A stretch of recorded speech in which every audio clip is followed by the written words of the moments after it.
Hello dear students, I am Dr. Chandrakala HD. In this video, under the topic Protocols and Standards, I will be teaching the TCP/IP protocol suite. In particular, we will have a general introduction to TCP/IP model, and we shall be discussing application layer and transport layer functions in detail. The TCP/IP stands for Transmission Control Protocol and Internet Protocol. So TCP/IP is a network model whose main protocols are TCP and IP, and this model allows communication of information over long distance. TCP/IP model determines how a specific computer should be connected to the internet and how it should transmit data to other computers. So the TCP/IP model creates a virtual network across multiple networks so that computers on those multiple networks can communicate data with each other. The TCP/IP protocol stack is specially designed to offer highly reliable end-to-end byte stream data transfer even if the network is unreliable. Some of the main characteristics of TCP/IP model are the TCP/IP architecture is a very flexible architecture. Adding one or more systems to the network additionally is quite easy. In TCP/IP, the network gives very good service. It's highly available until and unless the source and destination machines are functioning properly. You can expect the network to work 24/7. TCP/IP is a connection-oriented protocol model. It offers reliable service and it ensures that the receiver will send back an acknowledgement of data delivery so that if the sender does not receive the acknowledgement in time, it might initiate a retransmission of the same data, thus avoiding reliable data transfer. Also, the TCP/IP ensures that all the messages of an information will receive in order.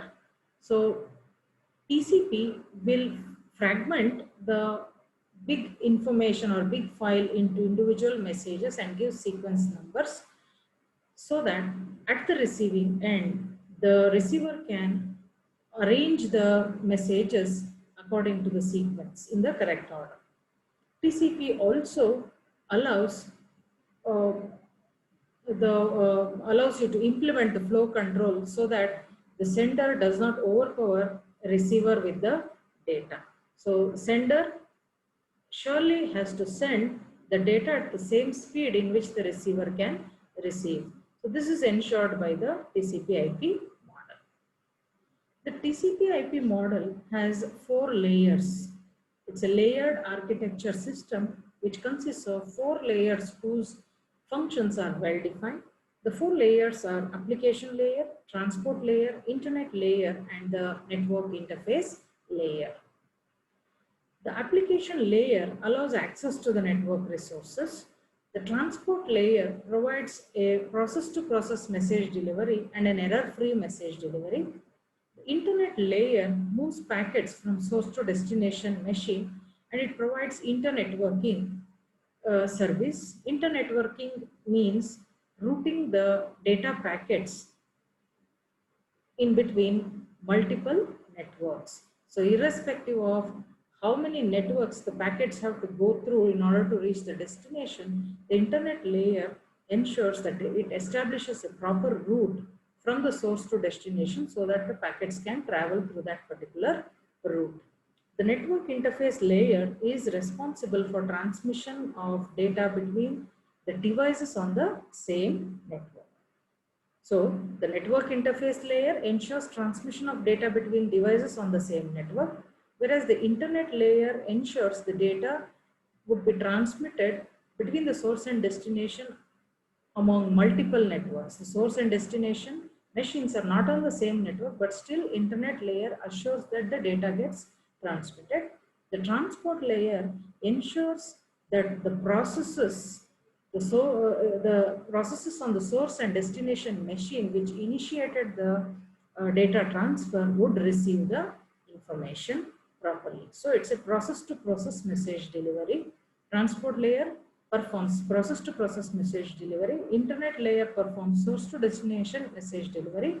Network interface layer performs data transmission between two devices on the same network. Now coming to the functions performed by the application layer. The application layer is the topmost layer in the TCP/IP model. It directly interacts with the application programs of the user. The application layer is the closest to the end user. End user can initiate any services or operations on the network using his application programs.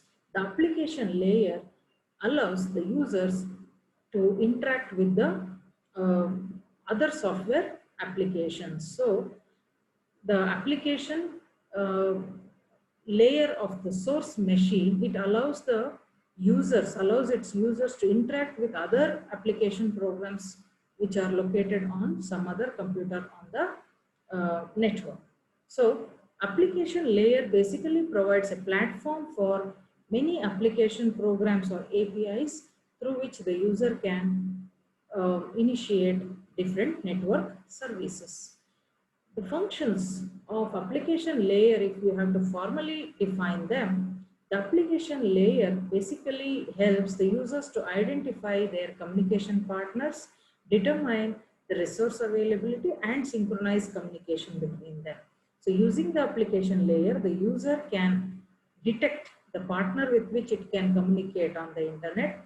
It can determine whether the resources for which it wants to communicate with the partner are available in the partner or not, and if available, the application layer will synchronize the communication between these two partners so that they can exchange information.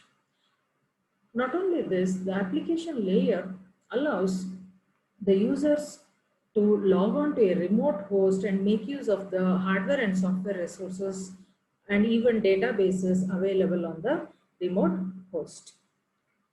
The third function of application layer is it provides email services.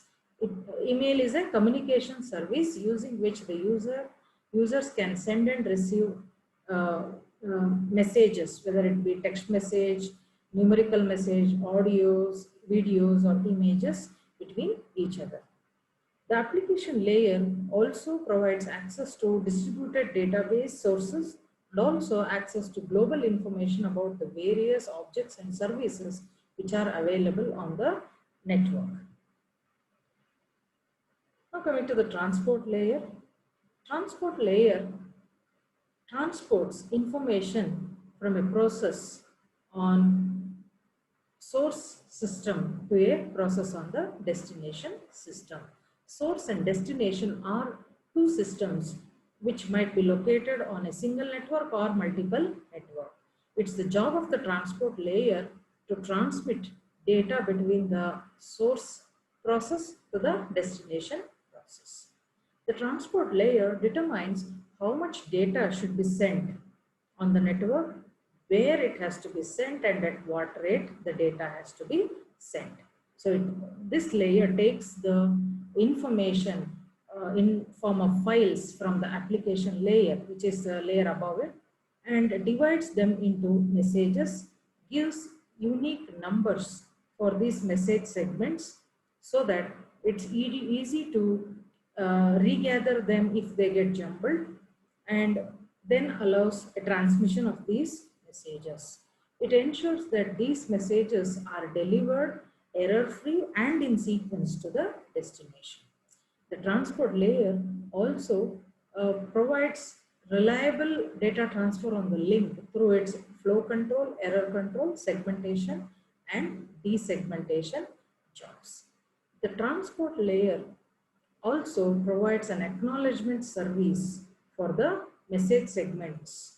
So it makes sure that the receiver will send an acknowledgement back to the sender so that the sender, if it receives a positive acknowledgement, then it will send the next message. If it receives a negative acknowledgement due to some error which occurred in the previous message, it will retransmit the previous message. message. So transport layer basically focuses on reliable message transfer between the process of source computer to the process of destination computer through its segmentation and desegmentation function, flow control function, and error control function. The flow control, it brings a synchronization of speed between the source machine and the destination machine.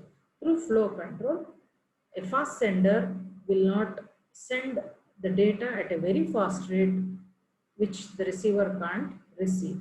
So by synchronization of this speed, the loss of data packets can be avoided. And error control is also a very important function of transport layer. The transport layer will include some error control bits in the messages which it sends to the receiver, so that whether the message is erroneously received or correctly received can be verified by the receiver. So the important functions of transport layer are therefore to divide the information received from the application layer into segments and assign unique sequence number to these segments. Then to these message segments, the transport layer makes sure that the message segments are correctly received at the destination machine through its flow control and error control operations. And the transport layer also makes sure that the entire message arrives at the destination without any error, and it receives an acknowledgement from the receiver. Seeing the acknowledgement, it decides whether to retransmit the data packet or continue with the next data packet. So in this video, you learned the basic introduction to TCP/IP model and functions of its two important layers, the application layer and the transport layer. Thank you.